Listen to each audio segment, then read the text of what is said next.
여러분 안녕하십니까? CBS 토론입니다. 지난 9월 한국 교회를 대표하는 주요 교단들의 정기 총회가 진행됐는데요. 교단의 지난 1년을 돌아보고 미래를 준비하는 시간이었습니다. 총회에서 다루는 의제의 무게만큼 논란과 논쟁의 온도도 뜨거웠습니다. 오늘 토론에서는 주요 교단에서 다뤄진 내용을 짚어보는 동시에 그 과정과 결과를 어떻게 해석해야 할지 이야기 나눠보도록 하겠습니다. 두 분의 패널을 모셨습니다. 먼저 청어람 ARMC의 오수경 대표 나오셨습니다. 안녕하세요. 교회개혁실천연대 이현주 사무국장 나오셨습니다. 네, 반갑습니다. 네. 먼저 이제 예장통합총회 장소부터 논란이 됐었단 말이에요. 왜 이제 명성교회에서 총회를 할 거냐 말 거냐 가지고 논란이 있었고 또 반대나 우려의 목소리도 있었고. 근데 강행을 했단 말이죠. 이 강행을 왜 했다고 보시는지와 또 어떻게 보시는지 좀 말씀 듣고 싶은데 대표님께 먼저 듣겠습니다. 네. 왜 했는지는 저도 사실 잘 모르겠고요. 명성교회에서 총회 반대하는 목소리가 꽤 거셌잖아요. 근데 그 무수한 반대를 뚫고 총회 장소를 명성교회로 고수하는 걸 보면서 와 대단하다라는 생각을 일단 했고 저렇게까지 무리해서 총회 장소를 명성교회로 해야 되는 특별한 이유가 있을까 도리어 더 궁금해지더라고요. 그래서 좀 이렇게 궁금해서 더 집중해서 봤던 것 같고 10년 전에 명성교회에서 세습금지법이 통과가 됐었잖아요. 근데 10년 후에 똑같은 장소에서 세습금지법을 좀 무력화시키는 법안을 통과시킬 계획이라는 얘기를 듣고 그래서 그랬구나 라는 그런 생각을 했고 그게 상당히 저에게는 징후적인 풍경이었었어요. 어떤 징후와 같다. 예, 그래서 좀 이렇게 또 실제로 그 총회 장소에서도 되게 명성교회를 드높이는 그런 발언들이 많이 오고 갔는데 이제 그걸 보면서 왜 저기에 계신 분들은 주님을 두려워하는 게 아니라 명성교회를 두려워하나? 라는 그런 생각을 했고 총회가 이제 성스럽다는 의미에서 성총회라고 부르는데 이 풍경을 보면서 오히려 돈총회, 힘총회라는 생각을 하면서 지켜봤습니다. 국장님께 여쭤볼게요. 그 김희신 목사님은 사실 그 강행을 할 때 치유와 화해를 목적으로 좀 얘기하셨던 걸로 봤는데 왜 이런 논란이 있는데도 강행을 했다고 보시나요? 그게 참 납득이 안 되는 것이죠. 왜 그랬느냐라고 하는 이 문제를 다루는 거는 매우 좀 어려운 것 같습니다. 왜냐하면 무엇인가 논리적으로 원인이 불명확한 부분들이 너무나 많기 때문에 더욱이 이번에는 통합교단 내부에서도 명성교회에서 총회를 하는 것이 매우 부담스러웠었고 그렇기 때문에 여러 대형교회 목사님들이 가셔서 총회 임원회를 좀 설득하는 과정들도 있었잖아요. 네. 하다못해 정 안 되면 장신대를 통해서 하자. 제3의 장소에서라도 하고 필요한 경비는 모두 다 이렇게 부담을 하겠다라고 했는데도 불구하고 총회 임원회가 이렇게 강행한 내용들을 보면 뭔가 좀 찜찜한 그리고 드러나지 않은 일들이 있기 때문에 뭔가 불명확한 가운데서 오는 뭔가 부자연스러움이 너무나 많았고 그게 치유와 화해라는 이름을 내걸었지만 결국 반목과 갈등이라는 결과를 낳고 말았다라는 생각이 들고요. 더욱이 그 김희신 목사 같은 경우에는 도리어 명성교회가 오히려 피해자인 것처럼 김사만 김하나 목사가 피해자인 것처럼 발언하는 모든 과정들을 통해서 이게 가해자와 피해자가 서로 바뀐 이런 모습들 가운데 오히려 더 큰 갈등의 골을 만들어낸 것이 아닌가 그렇게 생각합니다. 오히려 반목과 갈등을 높아졌다. 어떻게 보시나요? 네, 저도 비슷하게 보는 입장인데요. 그러니까 법을 제정하고 또 실행해야 하는 총회에서 오히려 그 법을 무시하는 듯한 발언들이 많이 이어져서 저는 되게 놀랐었어요. 그러니까 김의식 그 총회장님 같은 경우 왜 개교회에서 결정해야 되는 것을 교단이 개입하느냐라는 발언을 해서 전 그게 되게 이상했었어요. 그렇다면 교단이 왜 필요하지? 총회는 왜 하지? 라는 질문을 오히려 하게 됐었고 또 그런 발언이 불러올 파장을 예측을 못하셨나라는 그런 생각도 들어서 도대체 무슨 생각으로 총회를 강행을 하시는 건가라는 그런 생각을 하면서 왔습니다. 스스로 발목 잡는 이야기이죠. 본인이 총회장으로서 나름대로 교단의 정체성과 방향성을 이야기해야 되는 분이 도리어 그런 모든 권한과 책임들을 회피하는 이런 발언들 또 이런 의식은 매우 저는 위험하다라고 생각하고요. 방향성과 그리고 어디로 나아가야 할지를 이런 교단이 어떻게 한국 교회를 또 이끌어가고 또 바르게 또 시민사회를 또 여러 가지 이야기들을 할 수 있겠습니까? 그러니까 총회장으로서 매우 부적절했다 그런 워딩 자체가 그렇게 생각합니다. 네. 방향성이나 이런 것들을 잃은 어떤 모습까지 짚어봤습니다. 한편 이제 또 예장통합총회에서 여성 총대를 10%를 의무해야 한다라는 할당제 제도도 있었고요. 그다음에 목회자의 성범죄 경력 조회라든가 제출 법안을 안건으로 해서 이걸 논의를 했으면 좋겠다라고 했는데 아직 다뤄지지조차 않았다 이런 것도 있는데 그런 면들도 한번 짚어보면 좋을 것 같습니다. 네, 제가 유심히 좀 봤는데 네네. 통합총회 마지막에 명성교회 감사패 전달하는 순서가 있었어요. 그래서 감사패 전달할 시간이 있으면서 여성 안건을 시간이 없다라는 이유로 논의조차 하지 않은 풍경을 보면서 무엇을 중요하게 여기는지에 대해서 좀 잘 인식을 하게 됐다라고 생각을 했고요. 이런 당연한 안건조차도 논의하지 않는 걸 보니 여전히 여성을 동등한 인간 내지는 동료 사역자로 여기지 않는구나라고 좀 느끼게 되었습니다. 어떻게 보셔? 예.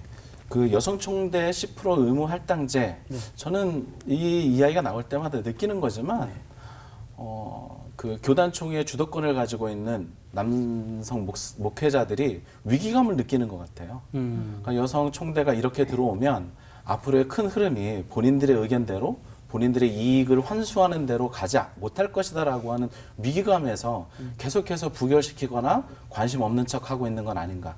시간이 없다라는 건 명분이고. 예. 도리어 위기감을 느끼는 거죠. 본인들이 갖고 있는 여러 가지 이익에 대한 또 남성 목회자들이 향유하고 있는 많은 것들을 잃게 되지 않을까라고 하는 불안감이 저는 작용했다고 보고요. 특별히 그 목회자 성범죄 경력조회 같은 경우는 이 부분은 상당히 좀 첨예한 부분이 있어요. 취업 규정 가운데 그 성범죄 경력에 대한 조회를 할 수 있는 것이 이미 시민사회법에서는 좀 제한돼 있고 그 가운데 종교인은 없거든요.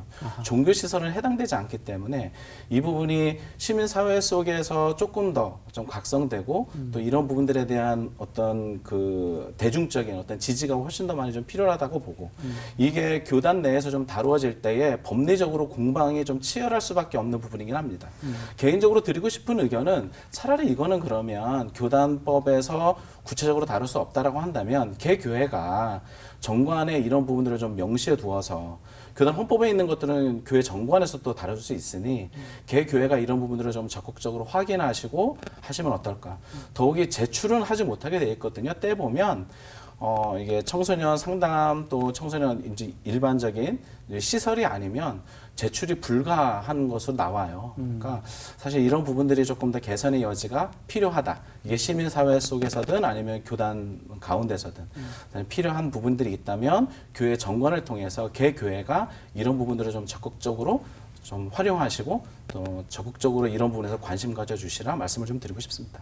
저희가 지금 지난 5년, 뭐 길게는 10년 정도 총회뿐만 아니라 한국 교회의 이제 성 문제, 성폭력 문제 이 부분에 대해서는 굉장히 중요한 이슈로 다뤄왔고 개선의 여지가 필요하다 했는데 잘 개선이 안 되고 있다 이런 생각이 좀 들거든요. 어떻게 보시나요? 네, 이 문제에 관련돼서는 꽤 오랫동안 교회 안이나 바깥에서 좀 요청이 되게 많았는데 잘 안 되고 있다가 이번에 합동총회에서 드디어 성폭력 대응 매뉴얼 이라는 것을 좀 만들어서 되게 반가워하면서 지켜봤는데 지켜본 결과 한마디로 성의 없다, 성의가 없었다라는 이제 평가를 내리게 됐는데요. 특이하게도 이게 이제 성폭력 대처 매뉴얼이라고 이제 이름이 나와야 되는데 성윤리 예방 매뉴얼이라고 나왔었어요. 네네. 그래서 성폭력이라는 말을 사용하지 못하는, 폭력을 폭력이라 하지 못하는 굉장히 홍길동스러운 법이 마련이 됐는데, 네. 그러니까 뭐 이제 100번 양보해서 성폭력을 성윤리로 이제 바꿔서 하기로 했다라고 교단이 결정하면은 뭐 그러려니 하겠는데, 그걸 이제 일괄적으로 문서에 적용을 하는 바람에 성윤리를 예방해야 된다는 굉장히 반대적인 전혀 다른 의미를 가진 문서가 발행이 됐고, 또 그러느라고 성폭력 특별법이 성윤리특별법으로 바뀌거나 아니면 성폭력 대처하는 멀쩡한 기관의 이름이 바뀌어버리는 그런 사태가 발생을 해서 이게 되게 꼼꼼하게 바꾸셨더라고요. 제가 문서를 다 봤는데 성폭력이라고 된 단어를 성윤리로 되게 꼼꼼하게 바꿨는데, 꼼꼼한 건지 꼼꼼하게 무성의한 건지 그게 분간이 안 될 정도로 이걸 가지고 어떻게 성폭력을 대처하자는 거지라는 의문점이 오히려 생겼고요. 게다가 이제 심각한 문제가 저희가 이제 검토한 결과 발견이 됐는데, 기독교 반성폭력 센터 측에서 조사한 결과 이 문서조차도 타 교단과 일반 시민단체에서 발행한 성폭력 대응 매뉴얼을 그대로 복사해서 붙여넣기 하면서 단어만 바꾼 그런 게 되었고, 또 이 과정에서 이제 허락을 구하지 않고 좀 무단 복제한 사실이 드러났어요. 그래서 이거는 굉장히 비윤리적인, 윤리적 책임에서도 피할 수 없는 그런 잘못을 저질렀다는 생각이 들고, 또 곳곳에 드러난 오류도 문제이지만 맨 마지막에 보면은 성폭력 피해자들이 구체적으로 이제 그 피해 도움을 요청할 수 있는, 요청해야 되는 기관명들이 나오는데 그 기관명이나 연락처 정보들이 다 틀린 정보들이 들어간 게 많아서 오히려 피해자들이 구체적으로 피해 도움을 받을 수 없게끔 만들어 놓은 게 굉장히 큰 실책이 아니었나 싶어서 이게 굉장히 중요한 매뉴얼이잖아요. 그러니까 제가 알고 있기로는 교단 최초로 통과시킨 매뉴얼인데 중요한 매뉴얼이니만큼 이런 오류나 하자 부분은 꼼꼼하게 점검을 하셔서 좀 수정해서 발행을 하시면 좋겠다라는 그런 생각이 듭니다. 이번 합동총회에서 또 성폭력이나 성윤리 말고도 이제 또 여성 강도사 문제로도 시끄러웠었잖아요. 그래서 강도사에게 고시 응시 자격을 부여하기로 결정했다가 번복되는 그런 일이 있었는데 잠깐 말씀 부탁드리겠습니다. 부여하기로 결정했다가 번복되는 모든 과정들을 보면 합동총회가 또 총회 진행 방식이 얼마나 부실한지 알 수 있는 것이죠. 그러니까 처음에 가하시면 예하시오 하고 훅 지나가 버린 이야기거든요. 오정호 목사는 이 과정 가운데서 라이센스를 주기는 하나 안수는 줄 수 없다라고 하는 표현들을 사용한단 말이에요. 그러니까 강도사 고시를 응시를 해서 통과를 하면 이제 본격적으로 강도권이라고 하는 것이 생긴다라고 하는 것이죠. 그러면서 여성사역위원회에서 이야기했던 부분들을 많은 것들을 수용하는 것처럼 보였으나 사실 이거는 이 다음의 문제, 즉 강도권에 있는 사람에게 안수를 하느냐 마느냐 또 다른 문제를 야기할 수 있는 내용들이 있었던 것이죠. 줄줄이 여러 가지 문제가 또 파생될 것을 이제 미연에 방지하기 위해서 다시 이렇게 번복하는 과정들이 있었는데요. 이런 과정들을 좀 지켜보면서 매우 아쉬운 거죠. 네, 어떻게 보셨나요?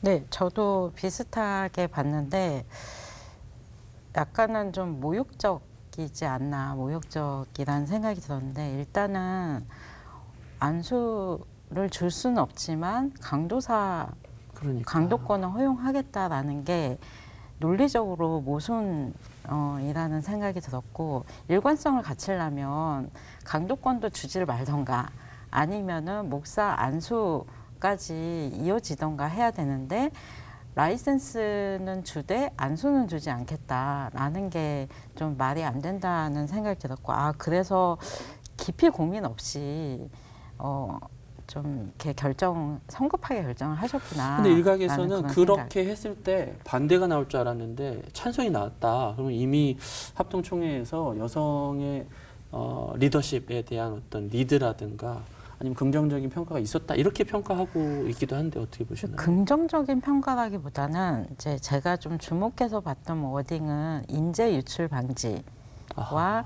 낙심한 것에 대해서 좀 이렇게 위로 차원. 위로 차원. 네, 그러니까 인재 유출 방지 같은 경우는 여성 사역자를 되게 도구적으로 보고 있구나. 그러니까 안수는 주기 싫지만 다른 교단으로 가거나 이 교단을 떠나는 건 싫다라고 붙잡아 두는 거고, 그다음에 낙심을 하지 그러니까 낙심하는 것에 대해서 위로한다라는 그런 관점은 이게 이제 현실적인 제도적인, 그러니까 누군가의 생계나 누군가의 사명과 직관된 문제인데 여전히 이 문제를 굉장히 약간 본인들의 편리에 의해서 그렇죠. 그러니까 이제 좌지우지하는구나. 약간 생사 여탈권을 가지고 그렇죠. 아주 시혜적으로. 줬다가 네. 아니야. 그래서 다시 이제 거두는, 좀 장난하는 것도 아니고 그렇죠. 총회가 줬다 빼는 장난도 게 제일 아니고 줬다 이게- 빼는 게 제일 나쁜 건데 그렇죠. 이제 그런 일을 총회가 저렇게 하고 있었구나라는 생각에서 오히려 더 모욕적인 결과가 아니었나 싶습니다. 근데 찬성했다가 다시 번복하는 건 더 논란이 될 텐데 이게 어떻게 번복이 될 수 있는가 이런 부분도 되게 궁금하거든요. 그럼에도 번복하는 과정에서의 여러 가지 논란의 여지는 있겠지만 그럼에도 불구하고 이런 강수사고시 응시를 하게 되고 자격 부여를 한다면 그 이후에 파생될 또 다른 문제들과 또 다른 갈등들이 분명히 있던 거였거든요. 근데 이 내용들을 당시 현장에 있었던 전체적인 의미에서는 판단하고 있지 못하다가 통과가 난 이후에는 그런 문제들을 다시 또 문제 제기를 하고 그러면서 현장에서 새롭게 재논의하는 과정들을 거치지 않았나라고 생각합니다. 사실 강사 응시를 할 수 있도록 만들고 나면 그 다음부터는 굉장히 빠른 속도로 이제 목사 안수와 또 여러 가지에 대한 부분들이 진행될 수 있는 여지가 분명히 있었거든요. 여지가 있었겠죠. 그러니까 그런 이후의 논란을 이제 종식시키기 위해서 차라리 지금 한번 번복을 하고 그리고 이렇게 한번 욕먹고 끝내는 것으로 마무리하지 않았나라는 생각합니다. 기독교 장로회 총회에서도 사실 이제 신도나 청년 대표에게도 정의원 자격을 주겠다 이렇게 결정을 했고 여성 총대 비율을 높이자 이런 얘기들이 계속해서 오고 있었는데 부결되기도 했거든요. 근데 그런 과정에서 뭐랄까요, 그 총회가 다양성을 좀 높이고 시민사회의 어떤 그런 윤리적 기준들을 충분히 받아들이는데 여전히 좀 소극적이다 이런 인상을 받는데 어떻게 보시고 계시나요? 네, 신도 청년 대표들에게 총회 정회원 자격을 부여한 거는 굉장히 고무적인 일인 것 같아요. 이게 가능했던 이유는 아마 없던 걸 새로 만드는 거기 때문에, 그리고 지금 이제 사회적인 흐름이나 또 요청들이 이제 청년을 주목하게 하는 그런 흐름이 형성돼 있기 때문에 떠밀려서라도 이런 조치를 취할 수밖에 없지 않았나라는 생각이 드는데, 여성 총대의 비율을 5% 많이도 아니고 단 5% 높이는 일이 어려웠던 이유는 이 정도로 충분하다라고 생각을 한 게 아닌가라는 그런 생각이 들어요. 그러니까 나름 진보적이라고 자부하는, 또 이렇게 외부에서 또 저기는 조금 그래도 낫지라고 평가하는 교단조차도 성평등은 여전히 이 정도면 됐지. 이거는 좀 나중에.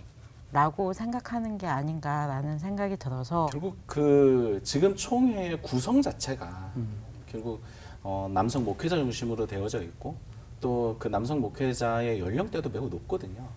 그러니까 지금 우리들이 이야기하고 있는, 또 젊은 세대들이 이야기하고 있는 민주적 방식이나 성인적 감수성에 대해서 현저히 떨어질 수밖에 없고, 또 그들이 생각하고 있었던 여러 가지 신념들, 아까도 이제 말씀하셨지만 성경 해석학에 대한 부분도 우리나라가 굉장히 근본주의적 해석을 해왔었기 때문에 이런 여러 가지 어떤 영향들 또 원인들을 받지 않을 수 없다라고 생각을 하고 결국에는 많은 분들이 이야기하지만 이게 정말 시간이 지나서 세대가 바뀌지 않는 한 이게 개선의 여지가 없다라고 이제 어떻게 보면 굉장히 무기력하게 말씀하시는 분들도 있지만 결국 그런 방향으로 가지 않을까. 기존에 있는 분들이 너무 곤고하게 서 있는 것 같고요.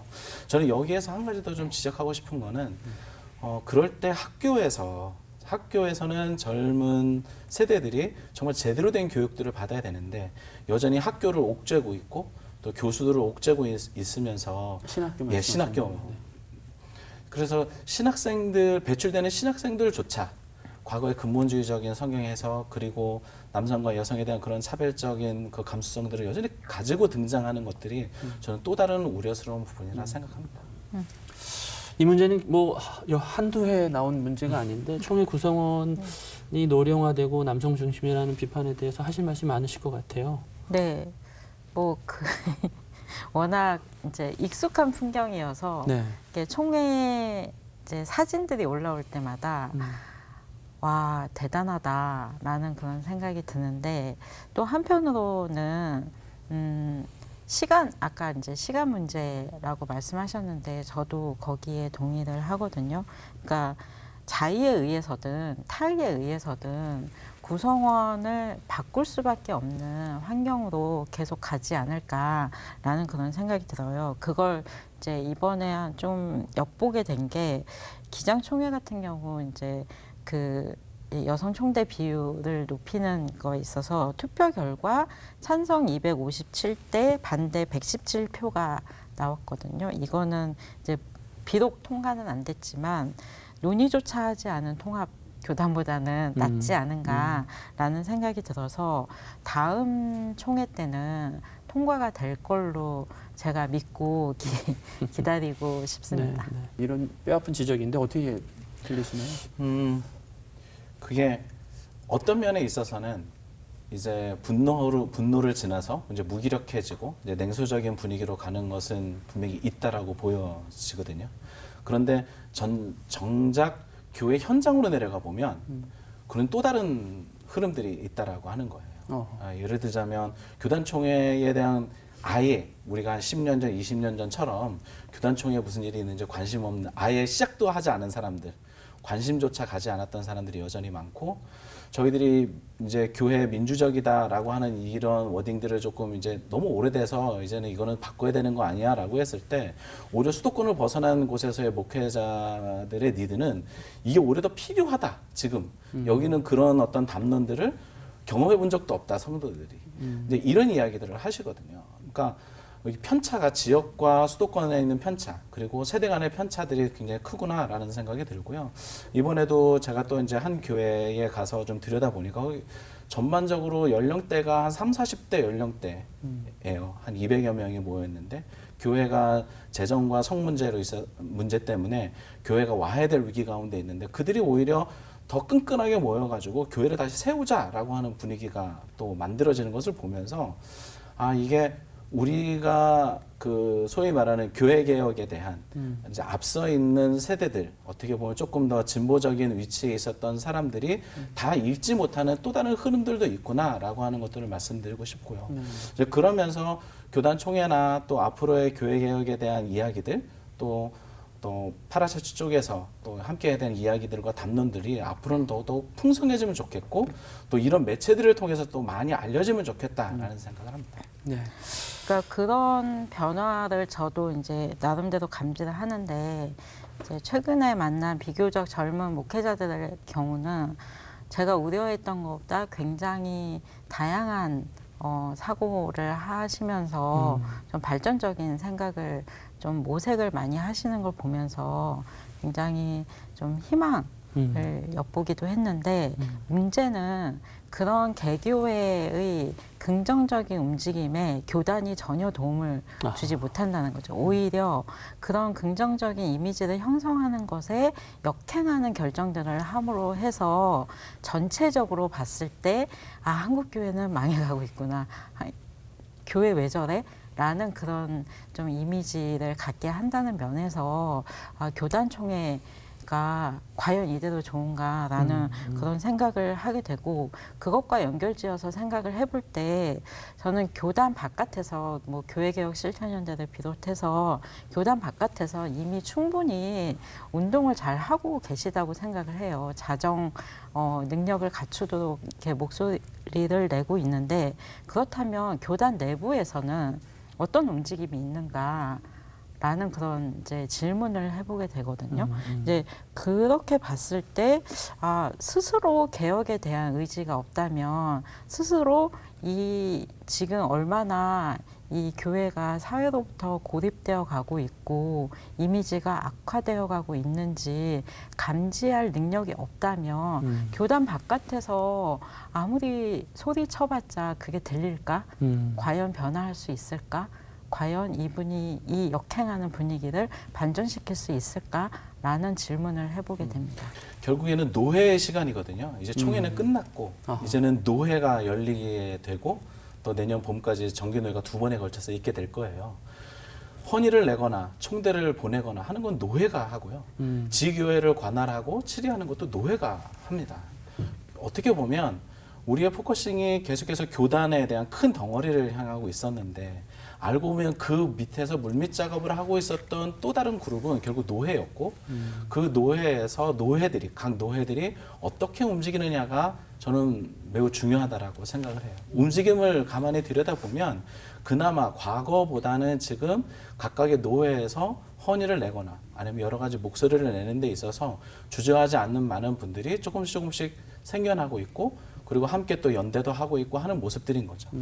뭐 합동 측의 목회자 윤리 규정이나 아니면 이번에 여러 가지 문제들에 있어서 조금 더 좋은 모습들을 내려고 했던 것들은 결국 노회가 헌의를 했기 때문에 등장했던 내용들이거든요. 무시할 수 없을 정도로 이제 헌의안들을 내고 있는 거죠. 근데 이런 노력들이 조금 더 확산되어져서 이제 교단 전부를 또 여러 가지 흐름들을 좀 움직일 수 있을 만큼의 노력들을 좀 보이면 좋겠다라는 생각을 합니다. 이번에 합동총회를 가서 또 한 가지 좀 의미 있었던 것은 정년 연장에 대해서 논의할 때에 정년 연장에 대해서 반대하시는 분들, 목사님들 나오셔서 굉장히 강력하게 이야기했거든요. 이제 우리들은 사라지자, 역사의 뒤안길로. 새로운 목회자들이 들어와서 할 수 있도록 길을 열어줘야 되는 거 아니냐. 그냥 강하게 이야기하고, 또 그런 어떤 발언에 많은 분들이 이렇게 호응하는 것들을 보면서 노회에서 그렇게 이야기할 수 있는 분들, 뭔가 정말 개혁적이고 변화에 대한 이해를 가지고 말할 수 있는 분들이 좀 더 많이 등장하시면 좋겠다라는 생각합니다. 잘하는 면도 있을까? 그리고 이런 결정들은 되게 의미 있다. 예를 들면 뭐 기후 환경에 대한 위기라든가 그런 게 있다면 좀 말씀 부탁드리고 싶어요. 뭐 아시다시피 환경과 기후 위기에 대한 관심은 매우 높아진 것 같고요. 그리고 이제 통합 측 같은 경우는 수어를 통한 안내가 또 있기도 했고, 또 기독교 이제 기침 같은 경우에도 또 새로운 여러 가지 이제 의미 있는 결정들을 이번에 좀 내렸어요. 아쉬운 점은, 그럼에도 불구하고 아쉬운 점은 그렇게 장점들이 보이기는 하나 이게 너무 큰 덩어리로 이야기하고 있다. 말씀하신 것처럼 이게 개교회까지 전파되고 개교회까지 움직이기엔 좀 아쉬운 면이 있지 않나라는 생각합니다. 그럼에도 불구하고 일단은 한국교회 지속성을 위해서 또 교단의 어떤 발전적인 이미지들을 위해서 여러 가지 노력들을 하고 있는 모습들은 분명히 있다라는 말씀 좀 전해드리고 싶네요. 긍정적인 어떤 결정이나 반가운 소식이나 아니면 이런 걸 좀 주로 더 다뤄줬으면 좋겠다. 이런 것도 좀 있을 것 같은데 말씀 부탁드리겠습니다. 이 질문이 제일 어려웠는데요. 네. 그러니까 바깥에서 보면 다 한 덩어리로 보이잖아요. 저 교단 사람들 막 이렇게 보이는데, 분명히 내부에서는 그 역동이 있을 것 같아요. 그러니까 과거에는 논의조차 되지 않던 일들이 좀 그나마 이제 논의의 테이블로 올라온다던가 이런 역동이 있을 것 같아서 좀 그 역동을 좀 주목하고 싶고, 말씀하신 대로 기장총회에서 뭐 기후정의위원회를 이제 신설하기로 결정한 것이나, 그다음에 신도 청년 대표에게 총회 정회원 자격을 부여한 거는 어떤 이제 동시대적 가치를 중요하게 여기는 결정이었었다고 생각을 하고, 이 결정이 여기서 끝나고 만족하는 게 아니라 여성 총대 확대나 뭐 이런 이제 좀 더 진취적인 영역으로 좀 확대되었으면 좋겠다라는 그런 생각이 들고, 비록 많이 부족했지만 합동교단에서 교단 최초로 성폭력 대응 매뉴얼 낸 것도 사실은 주목을 하고 싶어요. 그러니까 제가 아까 성이 없다라고 말씀을 드렸지만 그 성이 없음을 성이 있음으로 바꿔서 더 나은 성폭력 대응 매뉴얼을 어쨌든 만들어낼 수 있는 기초 자료가 생긴 거잖아요. 그 점에 대해서는 칭찬을 드리고 싶고, 그리고 앞으로 더 잘 하셨으면 좋겠다라는 바람을 전달하고 싶습니다. 네. 오늘 사실 이제 짧은 시간 안에 여러 가지 얘기를 좀 다루면서 충분한 시간을 드리지 못했고 하시고 싶은 이야기도 많으셨을 텐데 여기까지 오늘은 얘기를 듣는 걸로 하고요. 앞으로 총회뿐만 아니라 노회 시즌에서 더 생산적이고 또 좋은 이야기 결정들이 일어났으면 하는 바람으로 마치도록 하겠습니다. 네. 총회 결과에 대한 아쉬움이 짙다는 건 그만큼 한국교회를 향한 애정이 깊다는 반증이라고 생각합니다. 각 교단이 비판의 목소리에 귀 기울이시고요. 총회 과정과 결과를 냉철하게 복귀하면서 성찰해야 하겠습니다. 오늘 토론은 여기서 마치겠습니다. 시청해 주셔서 고맙습니다.